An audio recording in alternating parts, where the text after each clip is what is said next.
Okay, so we've all sat in a lecture hall and stared at those supply and demand curves on a whiteboard, right? But today, we're getting out of the classroom. We are going right into the field. We're heading to a place called Tanjung Lesung to see how these big microeconomic concepts, they aren't just academic theories. Nope. They are the brutal, day-to-day reality for small businesses just trying to make it. Think of this place as our real-world laboratory. Now, we all kind of throw that term around, perfect competition. It sounds, well, perfect. Ideal, even. But what does it actually look like? What does it feel like on the ground for a small business owner who's living it? As you're about to see, it's less of a theoretical model and much more of a strategic trap that is incredibly hard to escape from. So, our case study is going to zoom in on the small and medium enterprises, the SMEs of Tanjung Lesung. These are the people running the coconut stalls, the souvenir shops, and the little local homestays. These folks are living and breathing these economic theories every single day. And believe me, their struggles offer an absolute masterclass in business strategy. First up, let's talk about the coconut vendors. Seriously, if you ever wanted a pure, straight-out-of-the-textbook example of what a perfectly competitive market is, this is it. It's so simple, so raw, that it reveals the underlying market forces with just absolute, unforgiving clarity. Okay, so before we dive into the coconuts, let's just quickly get on the same page with the theory. Perfect competition really boils down to a few key ingredients. First, you have lots of businesses selling identical products. They're homogeneous. Second, there are no real barriers to entry. Anybody can just jump into the market. And the result of those two things? This is the crucial part. All the businesses become what we call price takers. That means they have absolutely zero power to set the price. They just have to take whatever the market gives them. Now, look at how cleanly this theory just snaps onto the reality for these coconut sellers. Product homogeneity, 100%. I mean, a coconut is a coconut, right? You can't really make a premium coconut. Barriers to entry, they are practically non-existent, and we'll see just how low in a second. And the outcome? Every single vendor is a price taker. From a manager's perspective, this is your absolute worst nightmare. You can't compete on your product, you can't compete on price, your profit margins just get crushed down to almost nothing. And this right here, this number quantifies just how terrifyingly low those barriers to entry really are. 50,000 rupiah. That's it. That's the cost of the mache. That is all it takes for someone to wake up one morning, buy a tool, and become your direct competitor. Just think about that for a second. The strategic implication is insane. Your competition can literally pop up overnight for less than the cost of a nice dinner. So if your product is identical to everyone else's, and you have absolutely no control over the price, what's left? What can you possibly do? Well, it all comes down to one thing: location. The entire competitive battle boils down to this desperate scramble over who can get the stall closest to the parking lot, just to add a tiny, tiny sliver of convenience for the customer. It's really the only move they have left. All right, let's move on to our second case, the souvenir market. Here, we see another classic pillar of perfect competition come to life, and that's the idea of perfect information. And let me tell you, we're about to see just how ruthless that can be for the sellers. So put yourself in the shoes of a tourist for a second. The whole process is completely frictionless. You wander up to stall A and ask for a price. Seems a little high?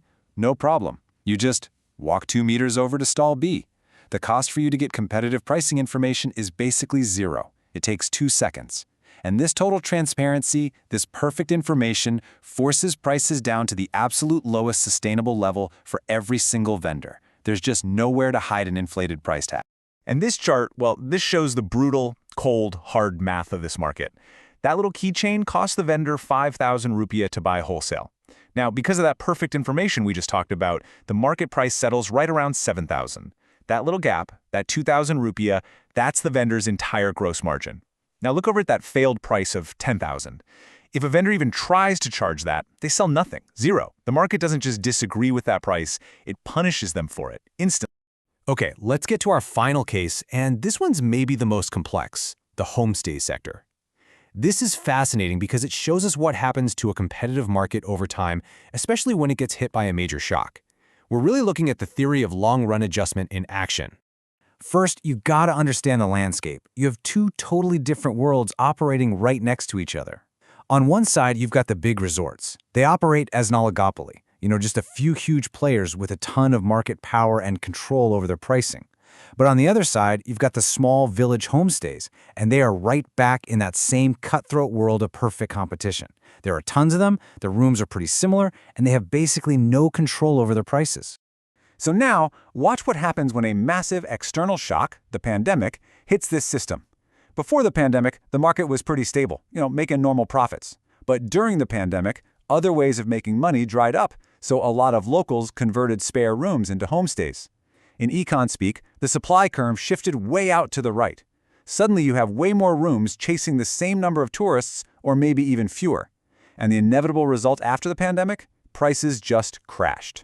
And this leads us to a really, really crucial concept: zero economic profit. Now hold on. This does not mean the owners are making no money at all. They're covering their costs and they're paying themselves a basic wage, what we call a normal profit.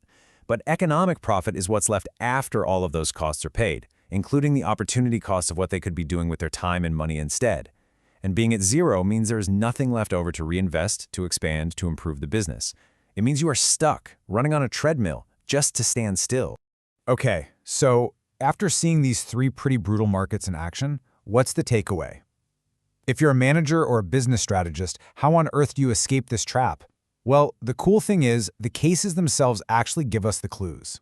Let's put this all together into a kind of escape plan. First, we have the coconut lesson. If you absolutely cannot differentiate the product itself, then you have to win on other things, like location or convenience. Second, the souvenir lesson.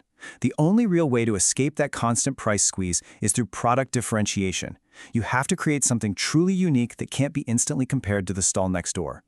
Now, the source also mentions a darker path, creating information asymmetry, basically deceiving the consumer. It's a strategy, for sure, but a very risky one. And finally, the homestay lesson. When your whole business model leads you to that zero economic profit trap, you have to innovate the model itself. Offer unique experiences, package deals, special services, anything to break out of being just another commodity. And that leaves us with this final thought to chew on.